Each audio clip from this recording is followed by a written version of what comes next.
La suite et la fin du cours du chapitre 3 intitulé Changement d'état, transfert et flux thermique. Donc, commençons par des rappels sur les transferts thermiques, une notion qui a été vue en première. Donc, tout d'abord, se souvenir qu'un transfert de chaleur s'effectue toujours du corps le plus chaud vers le corps le plus froid. D'accord ?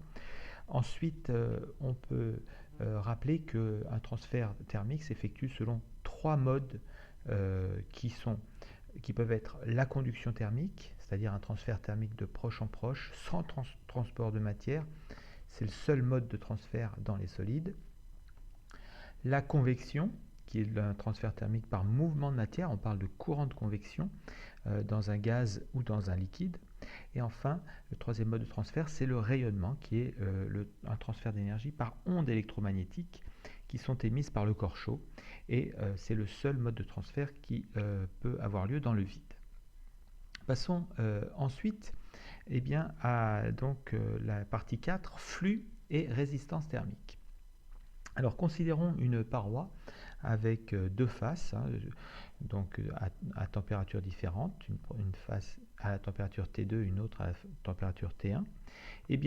Le flux thermique, qu'on va noter avec la lettre grecque phi, va caractériser la vitesse à laquelle s'effectue le transfert thermique par conduction à travers cette paroi. Donc si j'appelle Q l'énergie thermique transférée, qu'on exprimera en joules, et delta T la durée du transfert donc en secondes, le flux pourra s'écrire phi égale Q sur delta T. Alors une énergie divisée par un temps, ça rappelle bien sûr une puissance. Donc on pourra dire que le flux thermique est équivalent à une puissance et son unité au flux sera donc le watt. Alors, si les deux faces de cette paroi sont à des températures telles que T2 est supérieur à T1, alors le flux sera bien sûr orienté de la face chaude à la température T2 vers la face froide à la température T1, et sa valeur pourra prendre comme expression phi égale T2 moins T1 divisé par RTH. Donc, phi est donc le flux exprimé en watts.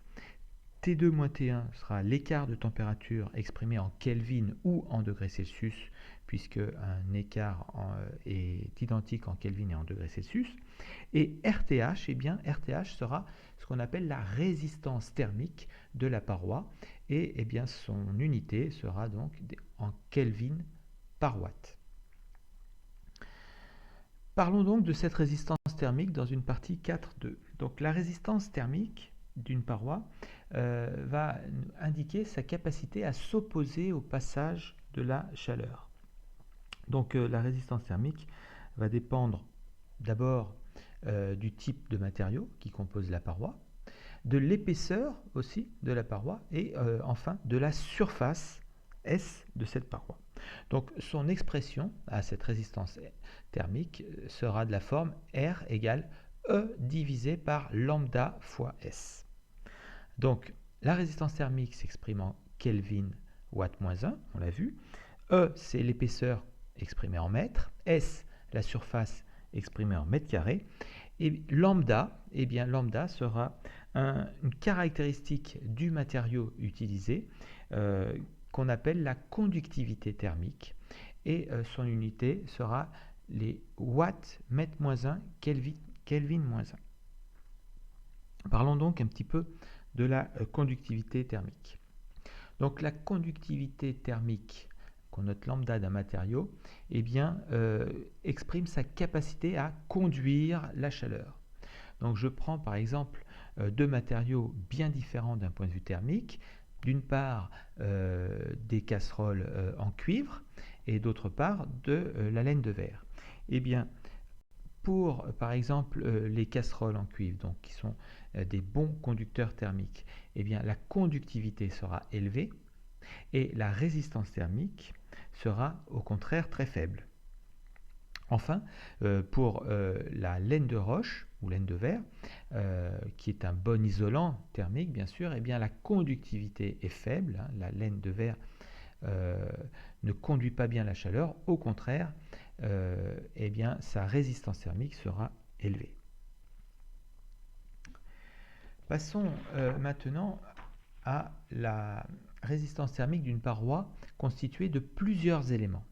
Eh bien, dans ce cas-là, on calcule la résistance thermique de cette paroi en faisant la somme des résistances thermiques de chacun de ces éléments. Prenons l'exemple d'un mur en briques sur lequel on a plaqué un matériau isolant recouvert de placoplâtre. Eh bien, la paroi globale a pour résistance thermique la somme des résistances thermiques du mur plus de l'isolant plus du placoplâtre. Voilà. Alors, on peut faire une remarque. Si on regarde l'étiquette d'un rouleau de laine de verre, eh bien, on va avoir une indication pour la résistance thermique qui n'est pas en Kelvin par watt, mais en mètre carré Kelvin watt moins 1. Alors pourquoi ça? Eh bien parce que l'on parle alors de la résistance thermique surfacique que l'on peut définir comme étant le rapport de la résistance thermique divisé par la surface. Et donc cette résistance thermique surfacique, eh bien son expression c'est simplement l'épaisseur petit e de la paroi ou de la laine de verre divisé par lambda, eh bien la conductivité thermique. Donc si RTH est en Kelvin watt moins 1, la surface S en mètres carrés, l'épaisseur E en mètres et la conductivité thermique en watt mètre moins 1 Kelvin moins 1, la résistance thermique surfacique, elle s'exprimera donc en mètres carrés Kelvin watt moins 1. Dernière chose, si l'on s'intéresse à la relation entre le flux thermique phi et la conductivité thermique lambda, et bien à partir des deux relations vues précédemment, à savoir le flux égal à T2-T1 divisé par RTH d'une part et RTH égale E sur lambda fois S d'autre part, on peut établir la relation suivante. Le flux phi est égal donc à la conductivité lambda multipliée par la surface multipliée par l'écart de température, le tout divisé par l'épaisseur. Donc le flux phi est en watts, l'écart de température en Kelvin ou en degrés Celsius, la conductivité thermique en watts mètre moins 1 Kelvin moins 1, la surface en mètres carrés et l'épaisseur en mètres. Voilà pour les unités. Alors, si on regarde un tout petit peu cette relation, qu'est-ce qu'on peut en dire? Eh bien, cette relation va montrer que le flux est d'une part proportionnel à l'écart de température T2-T1 entre les deux faces de la paroi. Donc, quand cet écart augmente, le flux thermique va augmenter. Il est également proportionnel à la surface S de la paroi. Plus la surface de la paroi est grande, plus le flux est important.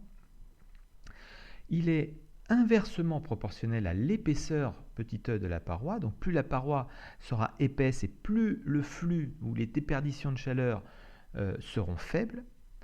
Et enfin, si l'on souhaite minimiser le flux thermique, eh bien, on choisira un flux avec une conductivité, un matériau avec une conductivité lambda faible, car on voit que le flux dépend de la nature du matériau constituant cette paroi, avec donc la valeur de la conductivité thermique lambda.